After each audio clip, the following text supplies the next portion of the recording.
હાય friend, હું છું હિરલ. સ્વાગત છે તમારું દિયા કિચનમાં.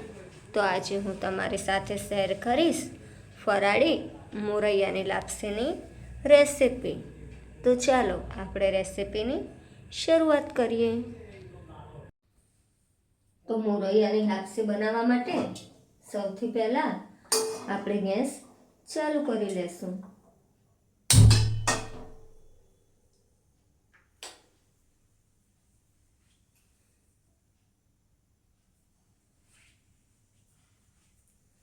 અને એમાં વાટકીના માપ પ્રમાણે એક વાટકી આપણે ઘી એડ કરીશું. એક વાટકીમાં આપણે આટલું ઘી છે તે રહેવા દેવાનું છે. તમારા ઘરમાં કોઈ પણ વાટકી હોય એનું માપ તમે સેટ કરી શકો છો. તો અહીંયા મોરૈયો છે તે મેં લઈ લીધો છે. તો હવે એમાં આપણે મોરૈયો એડ કરીશું.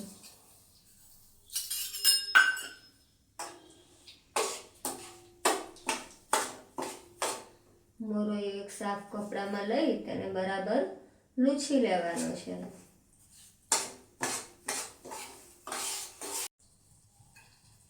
મોરૈયો છે તેને આપણે ઘીમાં બરાબર શેકી લેવાનો છે. જ્યાં સુધી તે હલકો બ્રાઉન ન થાય અને સાઈઝ છે તેની ડબલ સાઈઝ ન થાય ત્યાં સુધી આપણે તેને શેકવાનું છે.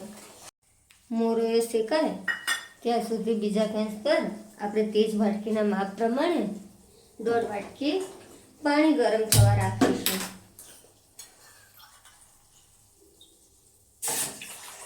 લાપસી બનાવવા માટે આપણે ઠંડુ પાણી એડ કરવાનું નથી. તો અહીંયા મેં 1.5 વાટકી પાણી એડ કર્યું છે. તો હવે આપણે મોરૈયામાં છે તે ડ્રાય ફ્રૂટ એડ કરીશું. તો અહીંયા મેં કાજુ અને બદામ લીધા છે. તમે તમારા મનપસંદનું કોઈ પણ ડ્રાય ફ્રૂટ લઈ શકો છો.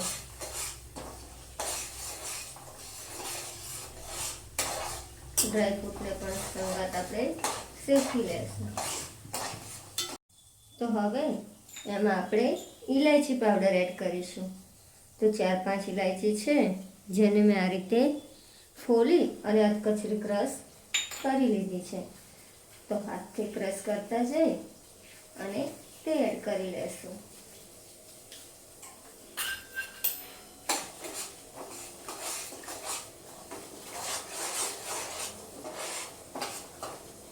હવે એમાં આપણે જે ગરમ પાણી છે તે ધીમે ધીમે એડ કરી લેશું.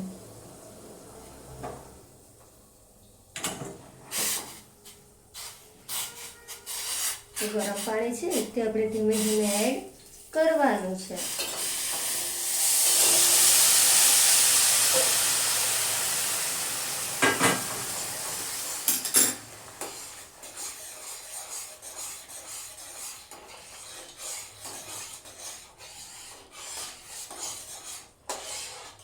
બરાબર મિક્સ કરી લેશું. તો હવે આ મોરૈયો છે એને આપણે થોડી વાર માટે ઢાંકી દેશું. તો અહીંયા આપણે 2 થી 3 મિનિટ માટે તેને ઢાંકી લેશું. તો હવે આપણે 3 મિનિટ થઈ ગઈ છે. તો આપણે ચેક કરી લેશું.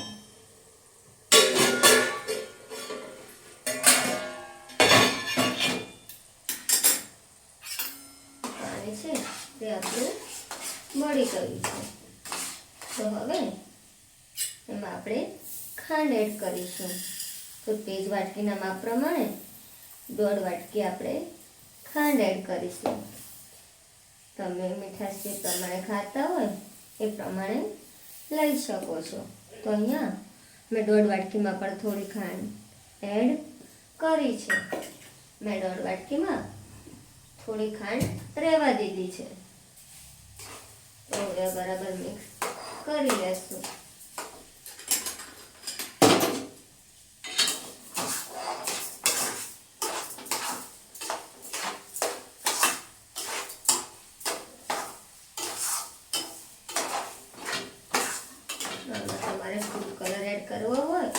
તમે કરી શકો છો.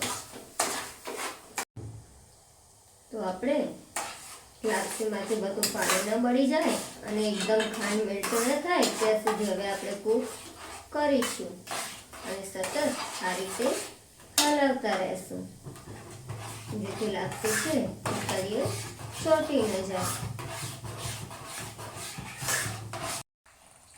તો અહીંયા આપણી ખાંડ છે તે પણ મેલ્ટ થઈ ગઈ છે અને પાણી છે તે પણ બધું બળી ગયું છે.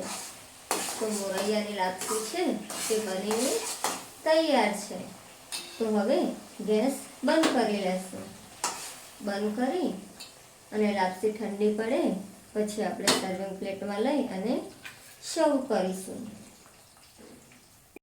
તો તૈયાર છે આપણી ફરાળી મોરૈયાની લાપસી. તો તમને આ રેસિપી કેવી લાગી? જો તમને ગમી હોય તો વિડીયોને લાઈક, શેર અને સબસ્ક્રાઈબ કરજો. બાજુમાં રહેલી બેલ આઇકન ટિક કરજો, જેથી મારી રેસિપીના નવા વિડીયો તમારા સુધી પહોંચી શકે. તો મળીશું એક નવી રેસિપી સાથે. ત્યાં સુધી બાય બાય. Thank you.